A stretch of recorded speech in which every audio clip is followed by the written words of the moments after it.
శుభోదయం. ఇది శనివారం జనవరి 10, 2026. ఒక క్షణంలో మీకు పక్షిరాజులు కూడుకొని చిన్న విలేఖ చదవబడుతుంది. 89 సంవత్సరాల క్రితం జనవరి 10, 1937న అది ఆదివారం. ఆ రోజు జరిగిన సంఘటనలు మన అమూల్యమైన సహోదరుడు విలియం బ్రెన్హామ్ భవిష్యత్తు పరిచర్యను మరియు జీవితమును మార్చే విషయాలను ప్రారంభించాయి. మరియు నేను పడవలోకి ఎక్కాను. నడపడానికి తీగను లాగడానికి ప్రయత్నించాను. నేను దానిని ప్రారంభించలేకపోయాను మరియు ప్రవాహం నన్ను ఈ విధంగా పట్టుకొని మార్కెట్ స్ట్రీట్లోకి తీసుకువెళ్ళి ఆపై నన్ను నదిలోకి తోసేసింది. అక్కడ ఓహియో జలపాతం భవనపు ఎత్తు అలల ప్రవాహంతో దూసుకుపోతుంది మరియు నేను ఆ పడవలో నిలబడి ఆ తీగను లాగుతూ ఆ మోటార్ను ప్రారంభించడానికి ప్రయత్నిస్తున్నాను, కానీ అది పనిచేయట్లేదు. ఎవరో ఇలా అనడం నేను వినగలిగినట్లు అనిపించింది. ఇప్పుడు ఆ చెత్తగుట్ట ఎక్కడున్నది? ఓ సహోదరుడా, పాపి మార్గం ఎంత కఠినమైనది! ఎవరూ మిమ్మల్ని వ్యర్థుడు అని పిలువనివ్వద్దు. వద్దండి. నేను ఆ తీగను లాగాను, కానీ అది మొదలవ్వలేదు. మరియు నేను, ఓ దేవా, నేను చేసింది తప్పు. దయచేసి నా బిడ్డ మరియు భార్య చాలా అనారోగ్యంతో పడి ఉండగా నేను ఈ నదిలో చనిపోకూడదు. దయచేసి దేవా, నన్ను చనిపోనివ్వకు. మళ్ళా నేను ఆ తీగను లాగుతున్నాను, అది మొదలవ్వలేదు. నేను వెనక్కి తిరిగాను. పడవ దాదాపు సగం నీటితో నిండిపోయి జలపాతం వైపు వెళుతోంది. ఇంకా 10 నిమిషాలు అయితే కష్టమని నాకు తెలుసు. నేను ఆ తీగను మళ్ళీ లాగాను. ఓ దేవా, నా పాపములకు నన్ను క్షమించు అని అనుకున్నాను. మళ్ళా నేను మోటార్ లాగాను. అప్పుడు మోటార్ కొంచెం కదిలింది. మళ్ళా లాగినప్పుడు అది ప్రారంభమైనది. జూలై 1937లో సహోదరి హోప్ బ్రెన్హామ్ మరియు కుమార్తె షారోన్ రోజ్ మరణించారు. ఆ వరద సమయంలో సహోదరుడు విలియం బ్రెన్హామ్ జీవితం ఖచ్చితంగా మరణం నుండి కాపాడబడింది. తద్వారా ఈరోజు టేప్లోని వర్తమానం విని మనం సంతోషిస్తున్నాము. ఆ తర్వాత దాదాపు 5 సంవత్సరాల తర్వాత సహోదరుడు బ్రెన్హామ్ నిజమైన క్రైస్తవ స్త్రీ అయిన సహోదరి మేడా బ్రాయ్ను వివాహం చేసుకున్నాడు. తర్వాత బ్రెన్హామ్ కుటుంబంలో ఒక మగబిడ్డ జన్మించాడు. ఇప్పుడు విలియం మరియు మేడా బ్రెన్హామ్ కుమారుడు నుండి పక్షిరాజులు కూడుకొనిచున్న విలేఖను దేవుని తరపున పరిచయం చేయడం నా బాధ్యత. మనం ఎవరో మరియు మనం ఎక్కడికి వెళ్తున్నామో తెలియజేస్తుంది.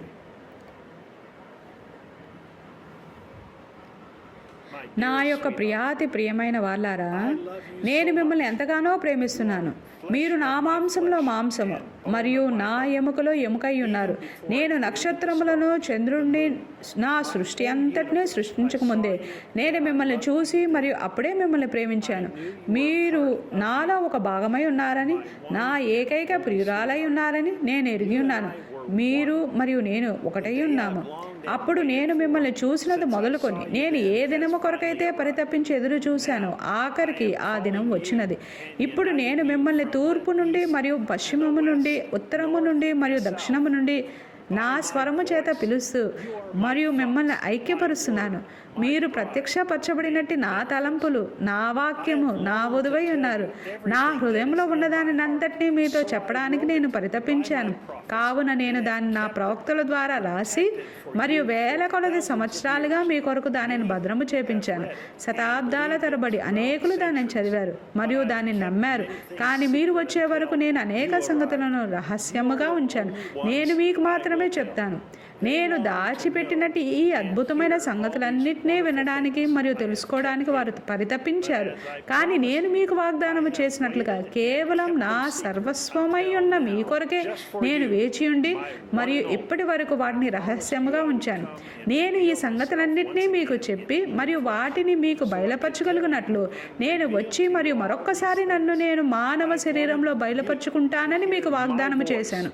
నా స్వరము నేరుగా మీతో మాట్లాడుట మీరు వినాలని నేను కోరాను.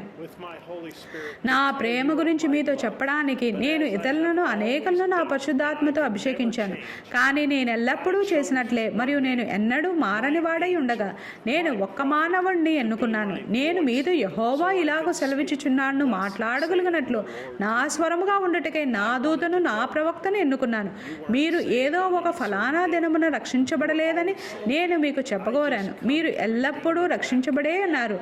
నేను కేవలం మిమ్మల్ని తిరిగి విమోచించడానికి వచ్చాను. రక్షించాను. మీరు ఆదిలోనే నిత్య జీవమును కలిగి ఉన్నారు గనుక మీరు ముందు నుండే రక్షించబడి ఉన్నారు. తద్వారా నా కన్నులలో మీ పాపములన్నీ నాకు అసలు కనబడవు. నేను వినేది కేవలం మీ స్వరమును మాత్రమే అయి ఉన్నది. నేను మీ ప్రాతినిధ్యమును మాత్రమే చూస్తాను. నేను మీతో అనేక విషయాలను చెప్పడానికి ఎంతగానో పరితపించాను. నా హృదయం ఉత్సాహముతో ఉబూచున్నది. మన పెండ్లి విందు కొరకు మనం కలిసి ఉండే మన 1000 ఏండ్ల పాలన కొరకు నేను ఎంతగా ఎదురు చూశాను. మనం కలిసి ఉండే మన భవిష్యత్తు గృహము గురించి వివరంగా మీతో చెప్పడానికి ఏ విధంగా సమస్తమును మీ కొరకు సిద్ధపరిచానో, ప్రతిదానిని మీకు నచ్చినట్లుగా ఎలా సిద్ధపరిచానో చెప్పడానికి ఎంతగా ఎదురు చూశానో. నా ప్రియమైన వారలారా, ఇప్పుడు నా స్వరము మీతో మాట్లాడుటను వినడం అద్భుతంగా ఉందని మీరు అనుకుంటే కేవలం వేచి ఉండండి. మనము కలిసి ఆ పట్టణంలో జీవించినప్పుడు ఎలాగుంటుంది అనే దానికి ఇది కేవలం ఒక ఛాయ మాత్రమే. మీ ప్రవక్త కూడా మీ ఇంటి ప్రక్కనే నివసిస్తాడు. అతడు మీకు పొరుగువాడై ఉంటాడు. మనము ఆ బంగారు వీధులను నడుస్తూ మరియు కలిసి ఆ ఊట నుండి త్రాగుతాము. దేవదూతలు భూమిపై ఎగురుతూ జయగీతములను పాడుతుండగా మనము దేవుని పరదేశులలోనికి నడిచి వెళ్తాము. అది ఎటువంటి ఒక రోజుగా ఉంటుంది కదా. మార్గము కరువుగా అనిపిస్తుందని మరియు కొన్నిసార్లు మీకు అది చాలా కష్టంగా మారుతుందని నాకు తెలుసు. కానీ మనము ఒకరితోనొకరము కలిసి ఉన్నప్పుడు అది చాలా చాలా స్వల్పమైనదిగా అనిపిస్తుంది. ఇప్పటికైతే నేను మిమ్మల్ని మరొకసారి సమకూర్చి మరియు ఈ ఆదివారం జెఫర్సన్విల్ కాలమానం ప్రకారంగా మధ్యాహ్నం 12 గంటల సమయం అప్పుడు మీతో మాట్లాడి మరియు పరలోకపు పెండ్లి కుమారుడు మరియు భూలోకపు పెండ్లి కుమార్తె యొక్క భవిష్యత్తు గృహం గురించి అంతా మీకు చెప్పబోతున్నాను. అప్పుడు మీతో ఐక్యమవ్వడానికి నేను వేచి ఉండలేకపోతున్నాను. గుర్తుంచుకోండి మరియు ఎన్నడూ మర్చిపోకండి, నేను మిమ్మల్ని ఎంతగానో ప్రేమిస్తున్నాను. ఆయన తరపున సహోదరుడు జోసెఫ్ బ్రెన్హామ్. లేఖనంలో పరిశుద్ధ మత్తయి 19వ అధ్యాయం 28వ వచనము, పరిశుద్ధ యోహాను 14వ అధ్యాయం 1 నుండి 3 వచనములు, ఎఫెసీయులు 1వ అధ్యాయం 10వ వచనము, 2వ పేతురు 2వ అధ్యాయం 5 నుండి 6 వచనములు, 2వ పేతురు 3వ అధ్యాయము, ప్రకటన 2వ అధ్యాయము 7వ వచనము, ప్రకటన 6వ అధ్యాయం 14వ వచనము, ప్రకటన 21వ అధ్యాయం 1 నుండి 14 వచనములు, లేవి కాండము 23వ అధ్యాయం 36 వచనము, యెషయా 4వ అధ్యాయము, యెషయా గ్రంథము 28వ అధ్యాయం 10వ వచనము, యెషయా 65వ అధ్యాయము 17 నుండి 25 వచనములు, మలాకి 3వ అధ్యాయం 6వ వచనము. లేఖనంలో వేరొక యూట్యూబ్ వీడియోలో చదవబడతాయి. లేఖనంల కొరకు feel free to visit these websites.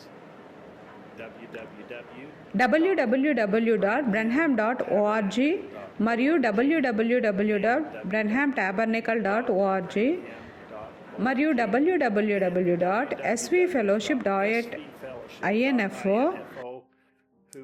బ్రన్హామ్ tabernacle యొక్క పూర్తి సహకారంతో ఇతర భాషల కొరకు దర్శించండి. మరలా కలిసేంత వరకు జెఫర్సన్విల్, ఇండియానా నుండి దేవుడు మిమ్మల్ని దీవించునుగాక.